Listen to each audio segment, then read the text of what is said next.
wabarakatuh. Perkenalkan, nama saya Firnan dari Putra, kelas Diploma Nautika D.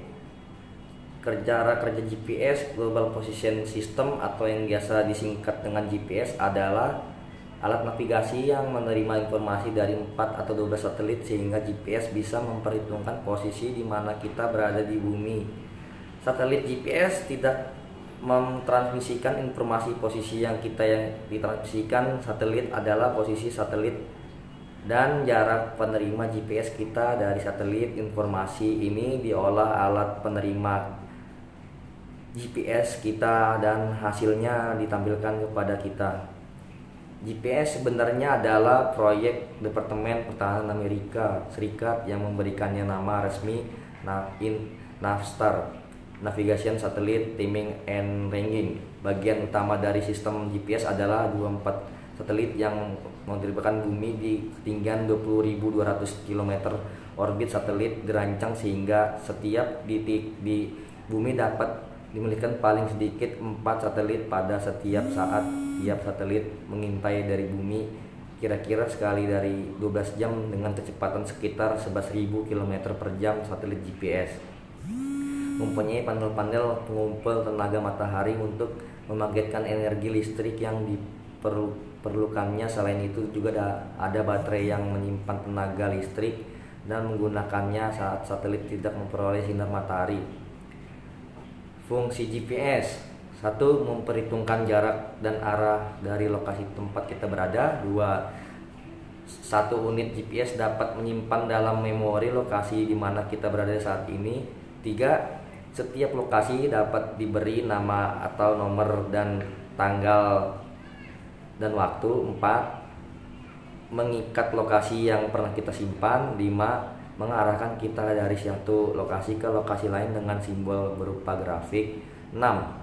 Menyimpan rute perjalanan kita dan mengantar kita kembali dengan rute yang sama. 7. Berfungsi sebagai kompas yang dapat menuntun kita ke arah yang tepat. 8. Dapat digunakan sebagai penunjuk arah di kapal, mobil dengan menggunakan daya sebesar 12 volt. 9. Beberapa GPS dapat menunjukkan peta jalan-jalan utama sungai-sungai. Beberapa GPS juga dapat menampilkan kekuatan baterai, posisi satelit, kekuatan sinyal ini. Cara kerja GPS.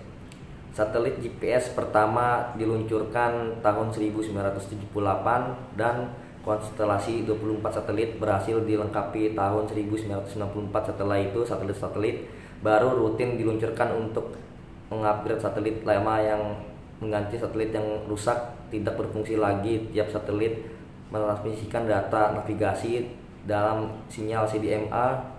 Jenis sinyal untuk sinyal CDMA menggunakan kode pada transmisinya sehingga penerima GPS tetap bisa mengenali sinyal navigasi GPS walaupun ada gangguan pada frekuensi yang sama. Frekuensi yang digunakan adalah L1 1575,42 MHz dan L2 1227,6 MHz.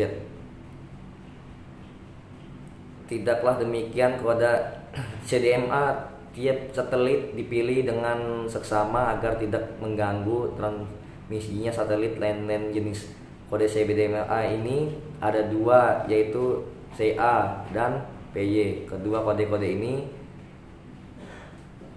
dapat sementara di L2 hanya ada kode PY. Penggunanya terbuka untuk siapa saja.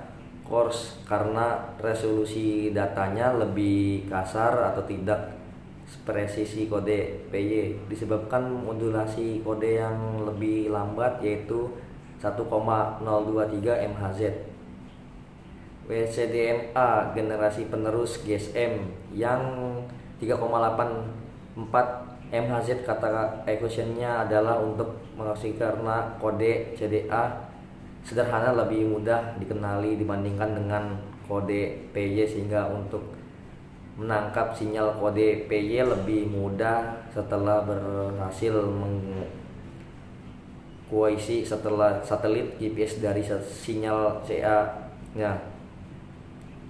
Kode yang 10 kali lebih cepat dibandingkan dengan kode CA menyebabkan secara teoritis mampu memberikan posisi 10 kali lebih. Juga ekspresi digunakan agar data navigasinya tidak bisa digunakan orang tanpa seizin Departemen Pertahanan.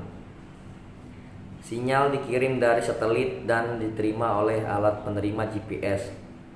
Cukup itu saja dari penjelasan saya tentang cara bekerja GPS.